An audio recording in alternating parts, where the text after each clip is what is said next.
സൂരജ് സജിയിലേക്കോട് പോകുന്നു. സൂരജാണ് സുനിൽകുമാറിനോട് സംസാരിച്ചത്. സൂരജ്, ആ ഘട്ടത്തിൽ തന്നെ നമുക്ക് ഓർമ്മയുണ്ട് സുനിൽകുമാർ പറഞ്ഞിരുന്നത് ഇതിൽ ക്രമക്കേടുകൾ നടന്നിട്ടുണ്ട് എന്നുള്ള ആരോപണം. ഇപ്പോൾ അത് ഉറപ്പിക്കുകയാണോ? VS സുനിൽകുമാർ പറയുന്നത് എന്താണ്? പ്രത്യേകിച്ച് പൂങ്കുന്നത്തൊക്കെ ഒരു ബൂത്തിൽ മാത്രം ഉണ്ടായിട്ടുള്ള വോട്ട് വർധന, അതൊക്കെ അദ്ദേഹം ചൂണ്ടിക്കാട്ടുകയാണ്. സുരേഷ് ഗോപിയുടെ കുടുംബാംഗങ്ങൾ എങ്ങനെ ഇവിടെ വോട്ടർമാരാകുന്നു എന്നതുൾപ്പെടെ ഫ്ളാറ്റുകൾ കേന്ദ്രീകരിച്ച് നടന്ന ക്രമക്കേടുകൾ, ഇതെല്ലാം ഒരിക്കൽ കൂടി അദ്ദേഹം എടുത്തു പറയുകയാണ്. എന്തെങ്കിലും തരത്തിൽ നടപടികളിലേക്ക് പോകാനുള്ള സാധ്യതയുണ്ടോ? പ്രതിപക്ഷ നേതാവും ഇതിനൊപ്പം നിൽക്കും എന്ന് നമ്മൾ കരുതണമോ? അങ്ങനെ യോജിച്ചൊരു നീക്കത്തിലേക്കൊക്കെ പോകാനുള്ള സാധ്യത എത്രത്തോളമാണ്?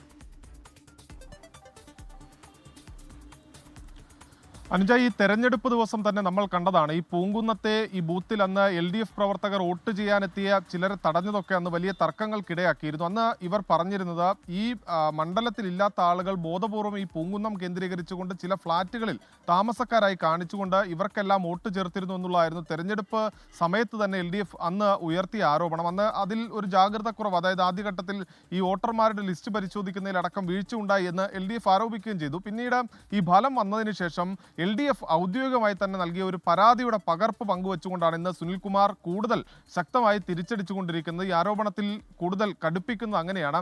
അതിൽ പറയുന്നത് ഈ ഫ്ളാറ്റുകൾ കേന്ദ്രീകരിച്ചുകൊണ്ട് കൂടുതൽ വോട്ടർമാരെ ചേർത്തു. അത് സമീപ പഞ്ചായത്തുകളിൽ നിന്നും പാലക്കാട് അടക്കമുള്ള ജില്ലകളിൽ നിന്നുമുള്ള വോട്ടർമാരെയാണ് ചേർത്തത്. അതിൽ സുനിൽകുമാർ ചൂണ്ടിക്കാണിക്കുന്ന ഇപ്രകാരമാണ്. അതായത് പുതിയ വോട്ടർമാരുടെ കണക്കെടുക്കുമ്പോൾ അത് ഈ 18 വയസ്സ് കഴിഞ്ഞ ആളുകൾ അല്ലെങ്കിൽ ഒരു ടീനേജ് കാറ്റഗറിയിൽപ്പെടുന്ന ആളുകളല്ല, ഭൂരിഭാഗവും ഒരു 40-50 വയസ്സിന് പ്രായം കൂടുതലുള്ള ആളുകളാണ്.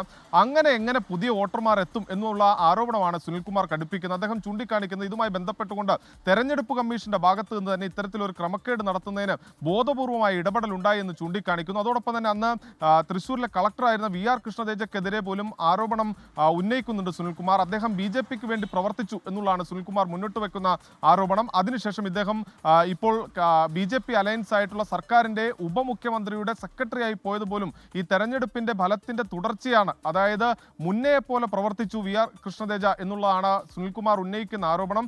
അതോടൊപ്പം തന്നെ സുരേഷ് ഗോപിക്കെതിരെയും ഗുരുതരമായ ആരോപണം ഉന്നയിക്കുന്നുണ്ട്. സുരേഷ് ഗോപിയും അദ്ദേഹത്തിന്റെ കുടുംബാംഗങ്ങളും കഴിഞ്ഞ ലോക്സഭാ തെരഞ്ഞെടുപ്പിൽ തൃശ്ശൂരിൽ വോട്ട് രേഖപ്പെടുത്തിയിരുന്നു.